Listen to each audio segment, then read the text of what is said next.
What's causing your urinary symptoms? Because the honest answer is we don't always know. And that's the problem. Because urination isn't controlled by just one single organ. It's a coordinated effort, a coordinated system, and when something goes wrong, the symptoms can look the same even when the cause is different. Welcome to BPH 360, where bladder health matters. I'm Dr. Kuang, Cleveland Clinic trained urologist. BPH is not just prostate enlargement. It's about protecting your bladder. Learn to ask better questions, take control. For education only, not medical advice. For your care, consult your doctor. When a man is having problems passing his urine, things are slowing down, urgency, frequency, it's often a coordination problem of the human body, not a single organ disease. We often talk about, it's just the prostate. But as you can see, as I bring up on this diagram, you can see right here, it's so much more complex. We can see the brain over here and all of these connections as it goes down the spinal cord, and we see these yellow lines, all those nerves that we talked about on a previous episode going to and from the bladder muscle itself, as well as all the surrounding structures, things that we don't talk about as much, but the sphincter and the pelvic floor. There's so many dynamics going on here. For far too long, we've been attributing all the problems with passing your urine to just the prostate. But now you know it's so much more complex, and as a result, diagnostic uncertainty always exists. It's often a breakdown in the whole system, which includes, most importantly, the bladder. And we're going to talk about that because you remember, hey, let's get my data. With good data, you can have a good diagnosis, which will help drive good decision-making for you, your life, and your bladder. While there are many different diagnoses which create symptoms that can overlap, we've talked about how a more precise terminology for what men call BPH is prostatic bladder obstruction. And we can see that here on this figure. Here's the bladder once again, and it is a collection of muscles that can squeeze and push that urine through the donut hole of your prostate. And we can see those arrows here as it goes out into the main water pipe that carries urine out to the tip of your penis. In a situation of prostatic bladder obstruction, there's restricted flow because that donut hole of your prostate is getting tighter. And as it does so, you can see here where the red arrows are, it's actually pinching or constricting or tightening up and putting a kink in the main water pipe that goes out, restricting flow to the tip of your penis. While this seems very straightforward, it actually is quite complex. Remember that sitting way above, up in your head, connected by your spine and all the nerves down to your bladder, your brain is actually controlling this whole process because it dictates to you when it is socially acceptable. And that is why, if we look at our children, that they have to go through a phase of potty training. It's amazing to watch, right? When they were babies, we would change their diapers. And in a cute way, right? I have two boys. All of a sudden they start peeing on you, right? That's a reflex. And that over their childhood, as they become to be potty trained, to become aware of the sensations in their bladder, they actually have to coordinate that reflex to pee with their brain when it is socially appropriate. They have to learn how to get through the night. They have to be able to hold their urine during the daytime and then find a toilet when it's readily available, be able to hold their urine until they can get to that bathroom in time. Then the bladder is that special group of muscles, and we saw how there's this crisscrossing multiple layers of muscles because it is so complex, because it has to do two things.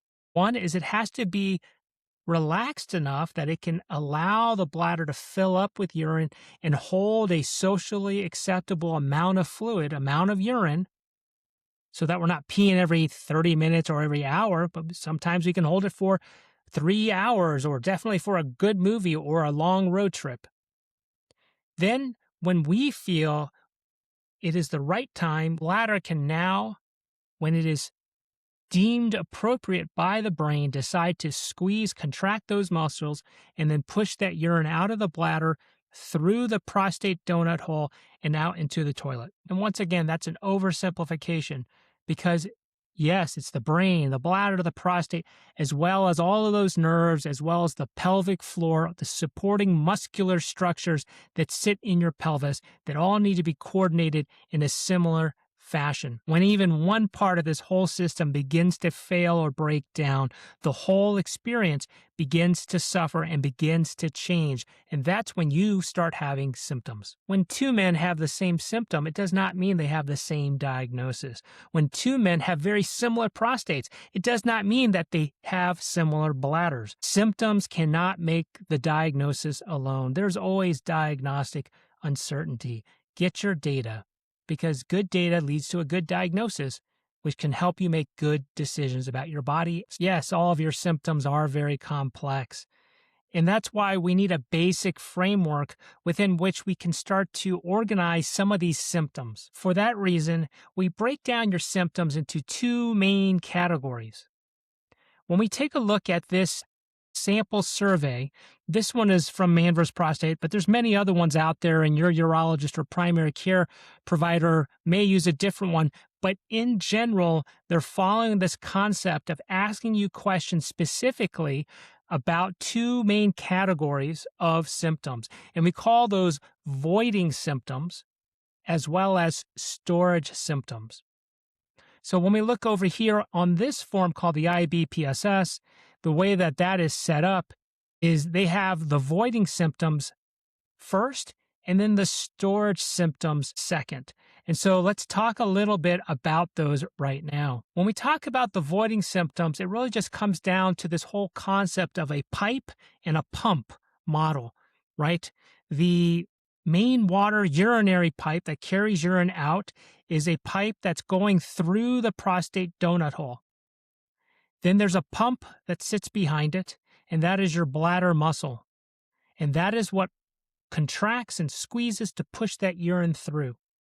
And just like plumbing at your home, if there's a kink, if there's blockage of the pipes, it's going to slow down that flow. So let's take that first symptom where things slow down, a weak stream, or for example, it's getting harder for you to start the flow of your urine, which we call hesitancy. Or maybe you can get it going and it starts, but then it stops, and then it starts again, and then it stops. And we call that intermittency. Or sometimes you think you're done, but you don't feel like you've emptied completely. So these are all symptoms of voiding symptoms. And it can be actually from one of two things. We often talk about with prostatic bladder obstruction that it's because the donut hole is getting too tight. And that is the most common scenario for most men. But like I talked about, your symptoms can have multiple causes. There's always diagnostic uncertainty. Another reason is that the motor, the pump, can actually be getting weak. Or perhaps there's other causes of blockage, like scar tissue, or maybe a tumor, for example. So once again, these symptoms, voiding symptoms, slow flow, hesitancy, intermittency, incomplete emptying, they can all be symptoms that can be attributed to multiple diagnoses. There's always diagnostic uncertainty. And yes, most commonly it's due to that prostatic bladder obstruction where the prostate's getting too tight, but you can't be sure. And that's why you need your data. The second category is going to be storage symptoms, where you're having problems holding your urine. Those classic symptoms are going to be frequency, urgency, nocturia, where you're getting up too often at night to pass your urine, or where you're leaking down your leg. Specifically, we call that urgency incontinence, where you can't get to the bathroom in time without you starting to leak drops, a squirt, or heaven forbid, a full amount of urine. Once again, these symptoms are classic for prostatic bladder obstruction, where it's beginning to affect the function of the muscle of your bladder. But that's not always the case. There's a lot of overlap with other diagnoses. So, for example, for men who are getting up a lot at night, you may have sleep apnea, for example, or those symptoms of urgency and frequency. You could have a urinary tract infection. You could have bladder cancer, bladder tumor, a bladder stone. So once again, there's many different possibilities, and it's important that you get data, understand what's going on inside, because your symptoms do not tell the whole story. Your symptoms do not equate to one specific diagnosis for sure.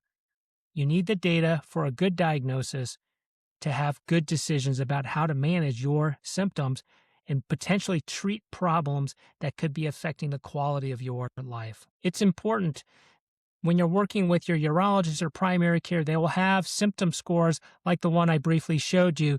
Ours is the one that we call the IBPSS, but there are many other ones out there, ICIQ, LURN, IPSS. Importantly is to get your symptoms down on paper so that your provider and you can look at them and begin to categorize them by which of those are voiding problems or which of those are storage problems, difficulty holding your urine. Remember, most men actually have a combination of both. It's not just one or the other.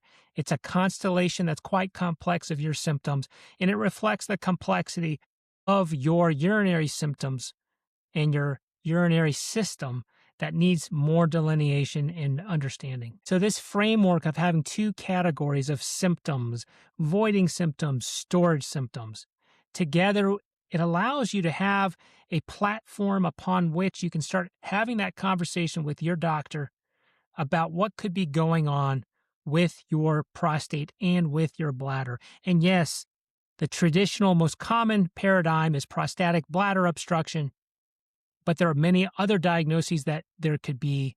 And as a result, get your data, because that can really help drive the decisions you make for your prostate and your bladder. It's because this matters. This channel is built around one idea.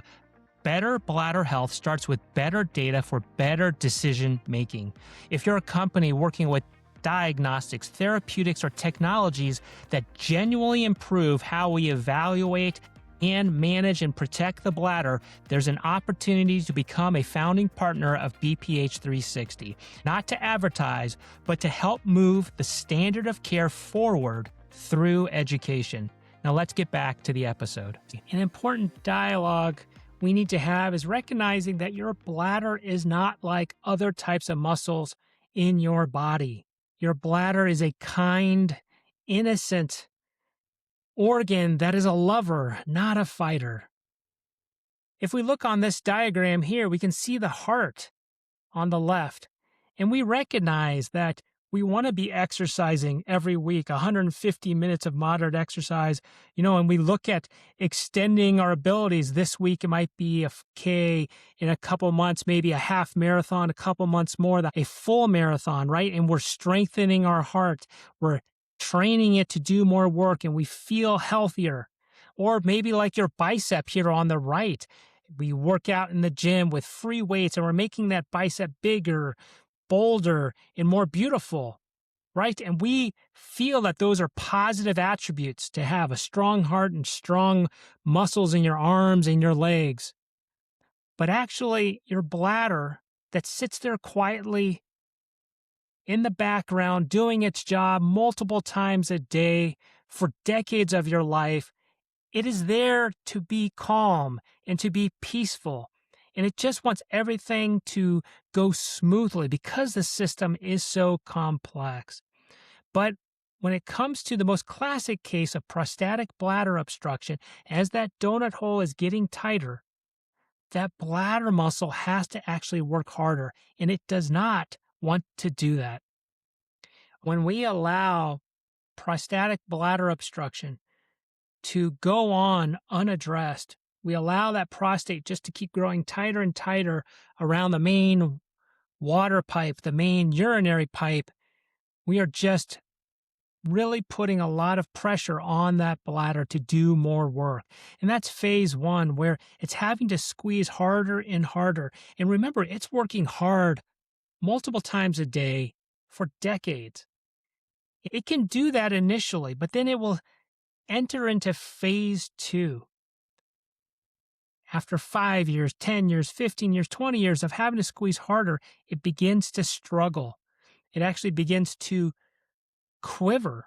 And as it quivers, it causes those other symptoms of urgency, frequency, getting up in the middle of the night to pass your urine. And you've probably experienced something similar to this.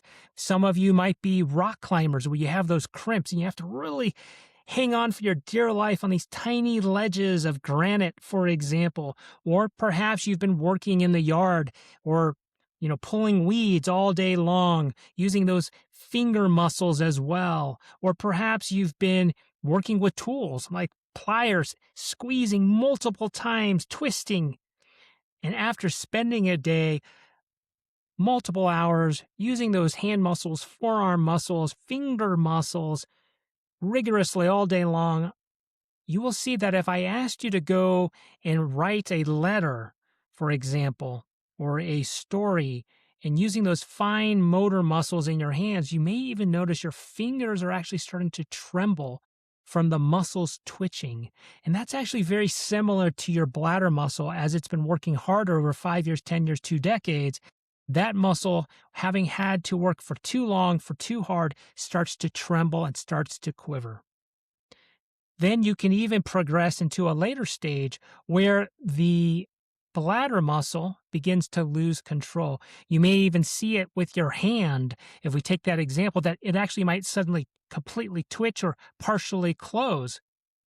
Similarly, the bladder muscle can do the same. It can act out without your permission. You've gotten to the point where the system is breaking down. There's no longer a smooth coordination with your brain because now the bladder's acting out on its own. It is so distressed. It will squeeze without your permission. We call that urgency incontinence.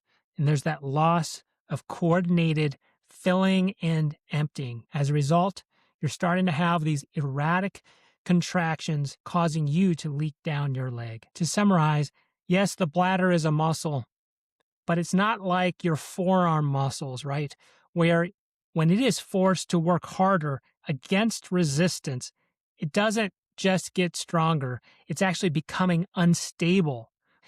It becomes much more erratic and starts to quiver. It begins to struggle, causing that urgency, frequency, nocturia, and even leakage as it squeezes on its own without your permission. Remember, these symptoms are not random. They're often mirroring what's going on for most men with prostatic bladder obstruction. When you're having those symptoms, storage symptoms, where the bladder muscle is talking to you saying, I'm in trouble, I need help, please do go seek assistance from your provider, get your data. And also remember, when you talk to them about, hey, what about my bladder? Remember, there's many other causes. It's a very complex system that requires very refined, coordinated efforts from multiple parts of your body. And you need the data to figure out what's going on and how to best manage and treat it. What you're seeing here is progression of symptoms from mild to medium to worse to serious to severe. And it's going from a controlled situation to a reactive situation to a rebellious situation. And in the next episode, we want to break this even down into 5 distinct stages that you can relate to that represent what most men potentially can go through if they leave this problem unaddressed. And so we'll talk about that more in the next episodes. Thanks for watching. If bladder health matters to you, watch more. Follow BPH 360 to stay ahead of your symptoms. Listen on Spotify and Apple Podcasts.